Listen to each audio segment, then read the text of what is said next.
instead of expecting solutions to come from outside. So this campaign is going to be partially about the fact that... Yeah. Okay, Michael Loebs. California Nationalist Party. Fucking Michael Loebs. Fucking know-it-all. Wants universal health care, universal basic income. This son of a bitch wants to end the war on drugs. Don't even look at Michael Loebs. Don't even research, just be a Jimmy Dore. Just be a Jimmy Dore and don't even pay attention to the California election. Just boycott the thing. Be quiet. Don't say nothing.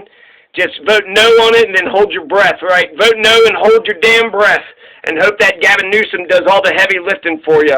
Yeah, because that's how fucking democracies work right there. I just want to tell California, thank you. Thank you, California, for taking all of our homelessness out of the 600,000 homeless people in America. 600,000. So if we just, $10,000 homes, it wouldn't be $6 billion. $6 billion. We just spent, fucking $700 billion, $800 billion for the military? I'm talking about goddamn $6 billion. Just a percentage, a tiny percentage. America could take care of homelessness, and California could take care of homelessness, but California isn't. I want to thank California because 160,000 out of 600,000 homeless people live in California. So that means California is, they're not housing the homeless, but they are letting the homeless sleep on their streets.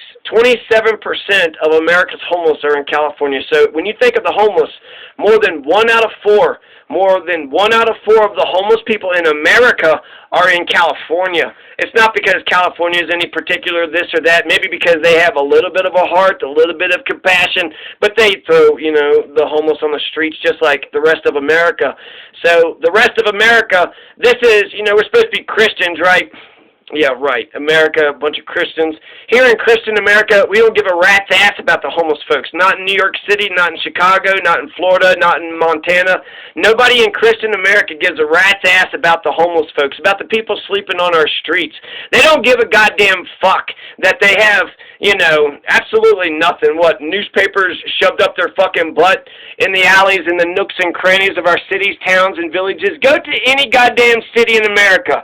Go to any American state, any goddamn city, any fucking village, any county, and you will see homeless people. In the states and the cities, they'll blame the federal government, the local and the states. Oh, it's a national issue. So therefore, the federal government should do something about it, and that means they're not going to do shit about it. So if the states and the cities don't do shit about it, we're going to pretend the fucking federal government's going to do shit about it? They could kick homelessness's ass in no time. Like I said, $6 billion.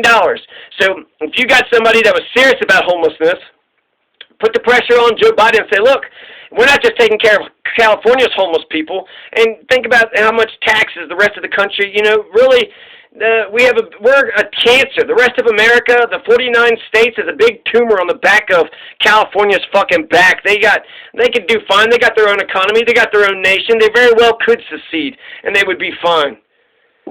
So it's incredible, right? Fucking Christians all over the place, right? You got all these churches, but they're closed and nobody's staying in them. So we got homeless people sleeping on the streets, and you have these big-ass churches just staying there. You also got lots of empty houses. In California, you have 5 empty houses for every homeless person. That means the housing's already there. You don't even need to build brand new housing. All you have to do is just say, okay, homeless person, you can live in that house, even if the bank is against it.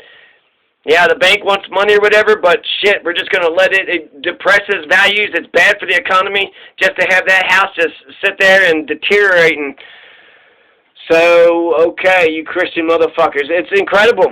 Why do we have such a homelessness program, right? Ever since the founding of this nation, it's been a bunch of Calvinist Protestants, so Christians have been, at the very beginning. But Christians in America, they don't give a shit about the poor. They don't give a shit about the homeless. Like Mother Teresa, they'll ignore the institutions of poverty and homelessness and only manifest in the suffering of others. What? Mary and Joseph? Hey, get in here. Mary and Joseph, they need some shelter, huh? Oh, okay, Mary, you're pregnant. Yeah, right. Mary and Joseph. We know all about you, Mary and Joseph, you fucking whore. We know about you, Joseph, you meth head. So this whore and this meth head says they need a place to sleep. They say they're pregnant.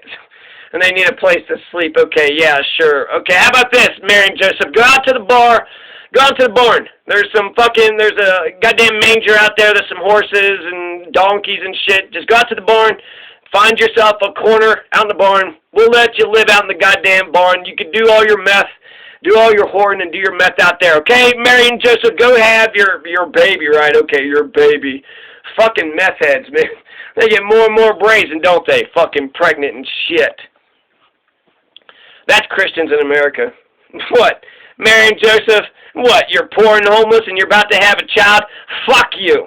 Like Mother Teresa, right? Ignore the institutions. Don't declare war on poverty. Don't build a homeless shelter, Christians. You're a piece of shit. You only want people to think you're good. Don't give a fuck about others. Don't build a homeless shelter. Don't declare a war on poverty. Don't empathize with others. Manifest in the suffering of others, so make sure they're always suffering. Maintain the suffering. Now, Larry Elder, he mentored Stephen Miller. He wants to see Stephen Miller become president. Stephen Miller's anti-reparations. And to argue against reparations, he suggested, well, maybe we should give reparations to the slave owners. Why is that, Larry Elder? Well, they lost their property. Larry Elder, you're the black man. You would be the one, you're saying, well, all right, Larry, I'll let you be free. You just got to pay me $300 fucking dollars. Sure, it was tough being a slave during the antebellum South, I'm sure, right? So this is Larry Elder's position. So Larry Elder's position on reparations is like, okay. I'm sure it was tough being a slave during the antebellum South. I'm sure it was tough being a slave back in those slave days, the antebellum South. But do you ever for a second just stop and think about the poor slave owner? He lost all of his slave bodies doing all his labor for him for free. He didn't know how to do his own labor. He couldn't even tie his own shoes. George Washington, he had 10 slaves. He had 300 slaves. Jesus Christ, you ever think about poor George Washington? He had 300 slaves.